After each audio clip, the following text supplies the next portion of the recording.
Vamos para o nosso último bloco. Nosso último tema é a qualidade de vida no trabalho. Barbada. O que é isso, também barbada. Todos barbados hoje, né, Júlio? Sim, temas bomba. Eu escutei uma vez um psicólogo, colega, o Júlio Valls, mesmo nome que eu, e psicanalista, Clair. E ele disse uma coisa que me deixou muito pensativo, assim. Ele disse que qualquer trabalho, 90% do trabalho é tédio. Uhum. 90% de qualquer trabalho. Esse cara é sábio, hein? É irritação, é incomodação, é trabalho daquela ideia de tripalho, de uma canga que eu tenho que fazer. E ele diz os outros 10% é onde você vê sentido, você vê satisfação. Ele deu um exemplo assim. Ele diz, vocês pensam que o Skank gosta de cantar, vou deixar a vida me levar para onde eu quiser? Eles já cantaram milhares de vezes, eles não aguentam mais cantar, mas o público diz, vou deixar, e eles têm que cantar. Eles não aguentam mais, eles têm que cantar. Ele diz, assim é a vida. A gente olha às vezes para um médico, pensa lá, o médico, olha que vida, né? Que legal. Aí ele disse assim, vocês imaginam um médico todo dia cortando gente, emendando veia, costurando intestino, fazendo o coração voltar a funcionar, em alguns nem funcionam. É um tédio, algo extremamente desgastante. Mas dentro dessa profissão tem 10% que a pessoa olha e diz, eu tenho essa plateia me aplaude cantando comigo.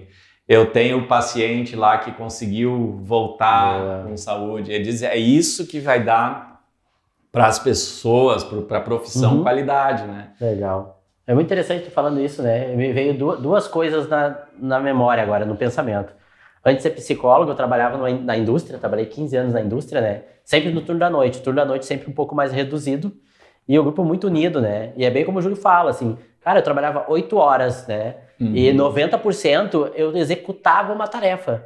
Mas os 10% era brincadeira com meus colegas, era uma troca de uma piada, um café, ia até a bombona d'água, porque a bombona d'água ficava do outro lado da fábrica, ia mexendo com todo mundo na fábrica, os guris vinham também, mexiam, provocavam, faziam brincadeiras. Às vezes a gente falava sobre coisas sérias, sobre assuntos pessoais que não eram de trabalho. Então, esses 10%, eles são tão valiosos, tão preciosos, que eles faziam suportar os 90% que faltava ainda do turno. E assim foi, né? Se a gente for pegar, sei lá, meu primeiro emprego, tá? Foi num mercado, eu era supridor daquelas de prateleira ali e tal. Cara, era todo dia a mesma coisa, eu botava todo dia a mesma coisa na prateleira e ajeitava e arrumava. Mas, cara, e as outras pessoas também, cada um no seu setor, a gente quase não se conversava, mas a gente ia lá na padaria e as gurias davam um docinho pra nós, daqui a pouco a gente ia lá na fruteira, pega uma fruta aqui e trocava, fazia uma brincadeira. Então, olha que interessante. Mas se nesses 10% eu não tô sabendo validar, aproveitar ou ver eles acontecer, vai parecer que é 100% ruim. Exatamente. 100% ruim. Então, eu pergunto pra vocês agora, já pra saber que você não perdeu o costume de semear uma discordiazinha aqui, ó, rapaz.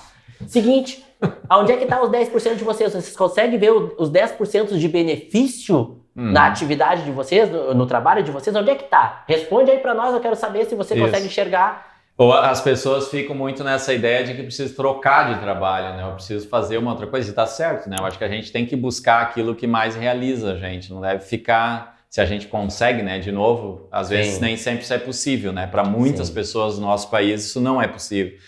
Mas às vezes está muito nessa ideia, eu preciso fazer uma outra coisa, trabalhar num outro lugar, aí eu vou ser feliz, né? E não, talvez você vai trocar, e aí você tem falado muito disso, você vai trocar de trabalho, fazer uma coisa muito diferente, mas você vai repetir o mesmo padrão. Você vai continuar vendo... a lente, né? Ou ver só os 90% de lascação, né? Vamos dizer assim, e não consegue trazer esse diferencial para dentro daquilo que você faz, né? E eu queria, Clair, trazer ainda para encerrar essa parte o nosso amigo aí que a gente puxou já quantas vezes, que é o Byung-Chul Han, que é legal, o coreano, alemão, que trabalha a sociedade do cansaço. Eu já vou falando, pessoal, que é um livrinho pequeno, fácil de ler, tá? Pra quem tá apavorado com leitura, tem um monte de leitura pra fazer, esse aí é curtinho, fácil de ler. Não, é curtinho, essa é verdade, mas ele não é fácil de ler, porque justamente ele nomeia muito a nossa sociedade, né? E que tem muito a ver com o trabalho, né? Ele chama a nossa sociedade de uma sociedade do cansaço. Uma sociedade onde, segundo ele, nós não devemos mais satisfação para o patrão. Essa foi a sociedade anterior, né? A sociedade hierárquica, onde a gente prestava um serviço para alguém que nos cobrava. Na sociedade do cansaço, nós nos tornamos o nosso patrão. E nós somos o nosso carrasco, o nosso algoz, né? Nós somos aquele que nos obriga e que nunca está pronto, tem que sempre ser algo mais, tem que sempre estudar um pouco mais ainda, né? E é isso, né? Eu me identifico muito com essa sociedade, né? Uma sociedade que está sempre na dívida, né? E o Byung-Chul Han vai dizer que ela é tão cruel, né? Essa cobrança de ser algo, que a sensação que o ser humano tem de hoje é que ele só vai cumprir a tarefa quando ele morrer. Quando ele morrer trabalhando, aí ele vai ter, de fato, se entregado totalmente para esse ideal, né? E aí o trabalho não vai ter nunca qualidade, né? Porque você nunca tá pronto. Você nem sentido, exatamente. Por isso o sentido é a morte, sim. Então perde o sentido. E olha que interessante, o Chul Han vai colocar justamente na espiritualidade, na arte, na poesia. A arte é o grande lugar de redenção. Ali o ser humano vai conseguir de novo sair desse ciclo de cobrança, de imperfeição permanente e conseguir descobrir algo que vai além Sim, então do cansaço. Aí tu ferrou nós 2 vezes, Júlio. Nessa fala aí.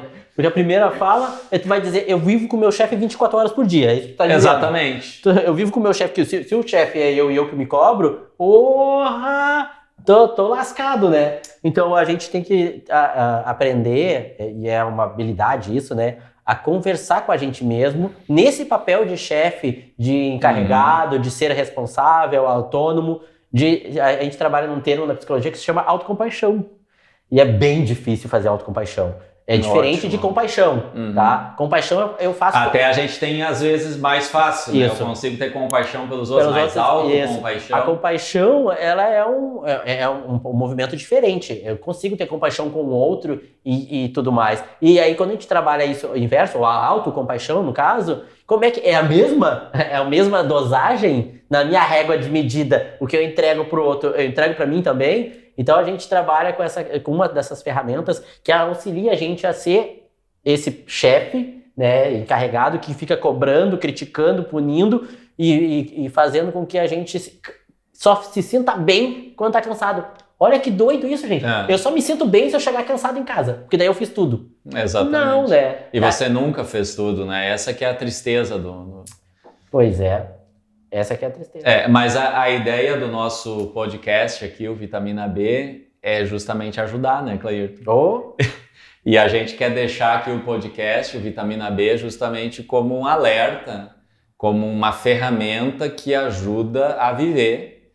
E nessa série aí que a gente trabalhamos qualidade de vida, que vocês possam refletir sobre essas questões. Sim. E encontrar espaço para exercitar a qualidade de vocês, não a qualidade que está pronta, né? E pode se basear nela, mas tu tem que personalizar. Exatamente. Personalizar, isso. Exatamente.